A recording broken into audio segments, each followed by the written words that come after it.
கர்த்தருடைய பரிசுத்த நாமத்துக்கு ஸ்தோத்திரம். உங்கள் யாவரையும் ஆண்டவராக இயேசு கிறிஸ்துவின் இனிதான வல்லமையான பெரிதான நாமத்தினால நாங்கள் வாழ்த்துகிறோம். கர்த்தர் உங்கள் ஒவ்வொருவரையும் ஆசீர்வதித்து காப்பாராக.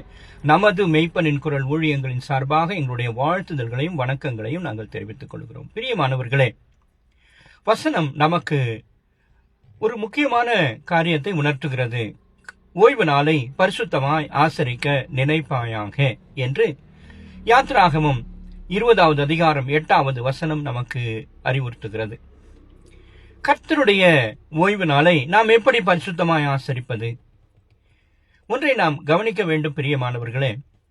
நாம் ஓய்வு நாளுக்கு முக்கியத்துவம் அளிக்க வேண்டும் என்பது மிக மிக அவசியமான ஒன்று. அநேக வேலைகள் நமக்கு இருக்கலாம், ஆனால் நாம் முதன்மைப்படுத்த வேண்டியது ஓய்வு நாளை என்பதை நாம் நிச்சயமாக அனைவரும் அறிந்திருக்க வேண்டும்.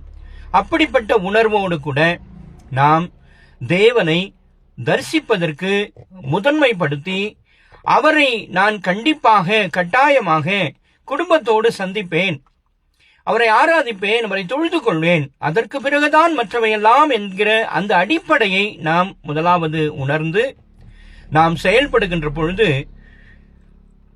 நாம் ஓய்வு நாளை பரிசுத்தமாய் ஆசரிக்க நினைப்பதற்கான முதற்படியாக அது காணப்படுகிறது என்பதை நாம் உணர்ந்து கொள்ள வேண்டும். இன்னும் அநேக காரியங்கள் பரிசுத்த வேதாகமும் ஓய்வு நாளை எப்படியெல்லாம் முதன்மைப்படுத்துகிறது, முக்கியப்படுத்துகிறது என்பதை நாம் அறிந்திருப்போம். ஆனால் அதை நாம் உணர்ந்து செயல்படாமல் இன்று வரை அவைகளை நாம் தவிர்த்து பல்வேறு சூழ்நிலைகளின் மத்தியில பல்வேறு காரணங்களை கூறிக்கொண்டு நாம் ஓய்வு நாளை தவிர்த்து வருகிறோம் என்பதை நாம் நினைத்து வருந்த வேண்டும். அதற்காக நாம் பிரயாசம் எடுக்க வேண்டும். இந்த புது வருடத்துல நாம் இப்படிப்பட்ட காரியங்களை